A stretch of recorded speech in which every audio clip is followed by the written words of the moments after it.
अगर आपका cholesterol level बढ़ा हुआ है या फिर आपका ब्लड प्रेशर हाई रहता है, उसके साथ-साथ आप टाइप 2 डायबिटिक के पेशेंट भी हैं, तो फिर आपको बहुत ज़्यादा सोचने की ज़रूरत है क्योंकि ये सारे वो फैक्टर हैं जो कि आप में हार्ट अटैक और दिल से मुतल्लिक और मसाइल की वजह बन सकते हैं। सो अस्सलाम वालेकुम, welcome back to my channel and welcome back to another video. मैं उम्मीद करती हूँ कि आप सब खैरियत से होंगे। तो जी हाँ, आज की इस वीडियो में एक स्पेसिफिक कंडीशन जो कि आपके दिल से मुतल्लिक है, जो कि आप में दिल से मुतल्लिक मसाइल की वजह बन सकती है, उसके बारे में बात करने जा रही हूँ। एर्थरोस्क्लेरोसिस होता क्या है सबसे पहले? तो इसमें होता है कि आपकी जो खून की नालियाँ हैं, आपकी जो आर्टरीज़ हैं, वो नैरो हो जाती हैं। उनके दरमियान में एक प्लेक की फॉर्मेशन हो जाती है और जब वहाँ पर आर्टरीज़ में, आपकी ब्लड वेसल्स में प्लेक की फॉर्मेशन हो जाती है, तो आपकी जो ऑक्सीजन और न्यूट्रिएंट्स हैं, आपके हार्ट से आपके बाकी बॉडी के हिस्सों तक नहीं पहुँच पाते। और जैसे-जैसे एक एज फैक्टर भी होता है, आप ओल्डर होते जाते हैं, तो आपकी बॉडी में फैट, कोलेस्ट्रॉल और कैल्शियम जो है, वो इकट्ठे कलेक्ट होकर प्लेक की फॉर्मेशन करवा देते हैं और यही प्लेक जो है आपकी ओवरऑल बॉडी में आपके जो ब्लड का फ्लो है, उसको डिस्टर्ब कर देता है। जब आपका ब्लड फ्लो डिस्टर्ब हुआ, तो ओवरऑल आप में बहुत सारी कॉम्प्लिकेशंस कॉज़ होती हैं। अब होता क्या है, ये जो प्लेक फॉर्मेशन है, इस आपके किसी एक स्पेसिफिक बॉडी पार्ट में नहीं होती, आपके लेग्स में हो सकती है, किडनीज़ में हो सकती है, हार्ट की आर्टरीज़ में हो सकती है और समटाइम्स ब्रेन की आर्टरीज में भी ये प्लेक फॉर्मेशन कॉज हो जाती है। इस प्लेक फॉर्मेशन के कॉज होने के रिजल्ट में होता क्या है कि आपकी जो ब्लड की शॉर्टेज हो जाती है, आपकी ऑक्सीजन की सप्लाई है वेरियस बॉडी के टिश्यूज तक वो नहीं हो पा रही होती, तो उसके रिजल्ट में आपका यही प्लेक जो है ये ब्रेकअप हो जाता है। जब ये प्लेक ब्रेकअप होता है तो आपकी बॉडी में, आपकी आर्टरीज में वहां पर क्लॉट फॉर्मेशन हो जाती है और उस क्लॉट फॉर्मेशन को हम स्पेसिफिकली आर्थ्रोस्क्लेरोसिस बोलते हैं।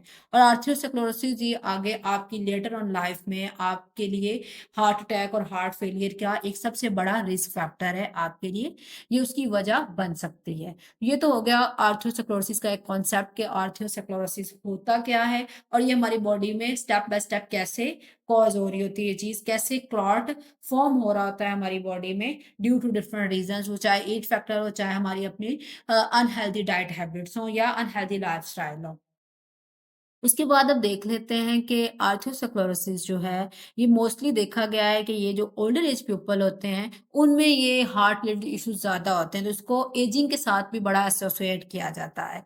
अब सम कॉमन सिम्पटम्स देख लेते हैं कि आपको पता कैसे लगेगा कि आपको आर्थ्रोस्क्लेरोसिस का मसला है, आप में ये प्रॉब्लम है। तो इसके जो कॉमन सिम्पटम्स हैं, उसमें चेस्ट पेन आ जाता है कि आप चेस्ट पेन फ़ील करें, अपने टाँगों में बहुत ज़्यादा अपने आर्म्स में बहुत ज़्यादा पेन फ़ील करें, क्रैम्पिंग फ़ील करें जब आप वॉकिंग कर रहे हैं, शॉर्टनेस ऑफ ब्रीथ है, साँस लेने में दुश्वारी या थकावट बार-बार होना, समटाइम्स कन्फ्यूजन भी होना और मसल वीकनेस। ये सारे ऐसे सिम्पटम्स हैं जो कि आपकी आर्थ्रोस्क्लेरोसिस की कंडीशन को इंडिकेट करते हैं और लेटर ऑन ये आप में हार्ट अटैक और हार्ट फेलियर की वजह बन सकते हैं। तो इनको टाइमली ट्रीट करना बहुत ज़्यादा ज़रूरी है, टाइमली इनको डाइट से, अपने लाइफ़स्टाइल से मैनेज करना बहुत ही ज़्यादा ज़रूरी है, तो ये सारी चीज़ें आगे मैं आपको बताने वाली हूँ। तो उसके अलावा अब आर्थ्रोस्क्लेरोसिस कॉज़ तो हो गया।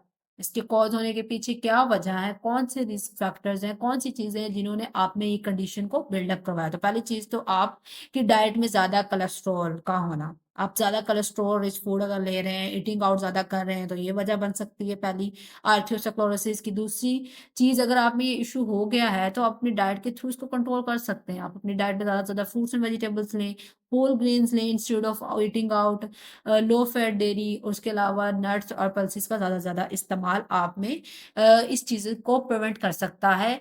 इंस्टेड ऑफ कि आप सैचुरेटेड फैट्स वाले ज़्यादा फूड्स को कंज़्यूम करें, वो आपके लिए ज़्यादा एक आम वजह है कोलेस्ट्रॉल के हाई होने की। अब दूसरी इसमें चीज़ क्या है, आपने जो सम एडिशनल टिप्स हैं, उनको भी अगर ध्यान में रखेंगे, तो आप अपने कोलेस्ट्रॉल लेवल को बढ़ने से रोक सकते हैं। आपने ऐसे फूड्स को अवॉइड करना है जिनमें शुगर ज़्यादा है, ऐसे फूड्स को भी अवॉइड करना है जिनमें सॉल्ट ज़्यादा है और उसके साथ-साथ अनहेल्दी फैट्स वाले, ट्रांस फैट्स वाले जो फूड्स हैं, जैसे कि हम बाहर से खा रहे होते हैं, उन चीज़ों को भी अगर आप स्किप करेंगे, अवॉइड करेंगे, तो आप अपने कोलेस्ट्रॉल लेवल को मैनेज कर सकेंगे और जब आपका कोलेस्ट्रॉल लेवल मैनेज रहेगा, तो आप में आर्थ्रोस्क्लेरोसिस का जो रिस्क है, वो कम हो जाएगा और जब आर्थ्रोस्क्लेरोसिस का रिस्क कम होगा, तो अल्टीमेटली आप में हार्ट के जो डिज़ीज़ के चांसेज़ हैं, वो भी कम हो जाएँगे। सेकंड चीज़ है इसमें एजिंग। एजिंग एक बहुत बड़ा रिस्क फैक्टर है कि एज के साथ-साथ आपके जो हार्ट की कैपेसिटी है, ब्लड को पंप करने की, रिसीव करने की, वो कम हो जाती है।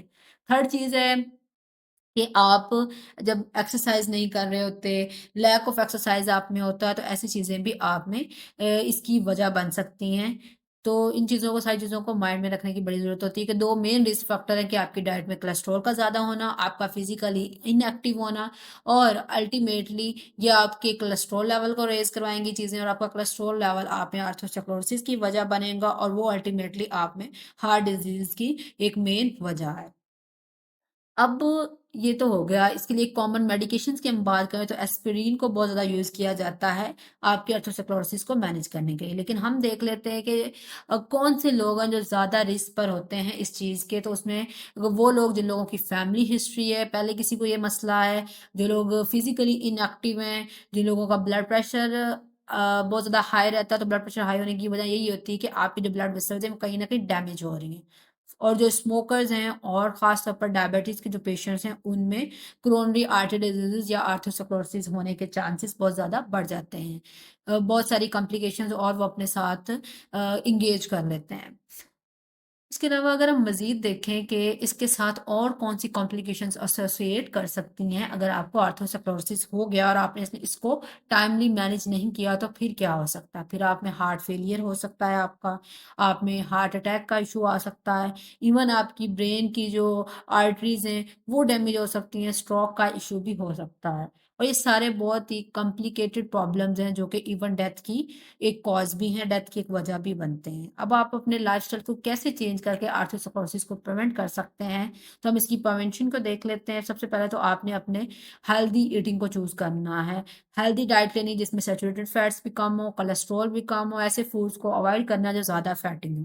इसके अलावा वीक में 2 टाइम्स फिश की ज़रूर कंज़प्शन करें instead of red meat. Exercise की एक डेली रूटीन बनाएँ अपने हेल्दी ब्लड के सर्कुलेशंस के लिए। अगर आप स्मोकर हैं तो स्मोकिंग को अवॉइड कर दें। उसके अलावा आपका हेल्दी वेट होना भी बहुत ज़्यादा ज़रूरी, बहुत ज़्यादा मैटर करता है और आप अपने स्ट्रेस को भी मैनेज करें अगर आपको किसी भी किस्म का कोई स्ट्रेस से सफ़र कर रहे हैं तो।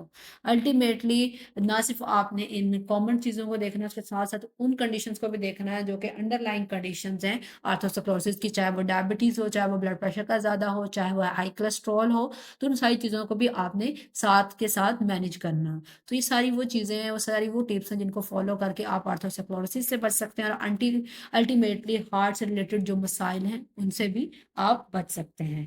That's all about. इसके अलावा आप में इम्प्रूवमेंट जो है इसकी डाइट के थ्रू थोड़ी स्लो आती है। वो डिपेंड करता है कि आपकी कंडीशन कितनी सीवियर है, आप उसको ट्रीट किस वे से कर रहे हैं और आपका बॉडी का कौन-सा ऑर्गन इफ़ेक्टेड है। क्योंकि लेग्स अगर और आर्म्स अगर इफ़ेक्टेड तो वो ज़्यादा ईज़िली ट्रीट हो जाएँगी इंस्टेड ऑफ किडनीज़ और आपका जो ब्रेन है। तो ये सारी चीज़ें बहुत ज़्यादा मैटर करती हैं। So thank you for watching my video. Don't forget to comment, share, like and subscribe. I hope so कि आप लोगों को ये आज की वीडियो काफ़ी पसंद आई होगी और आप लोगों के लिए काफ़ी इन्फॉर्मेटिव रहेगी।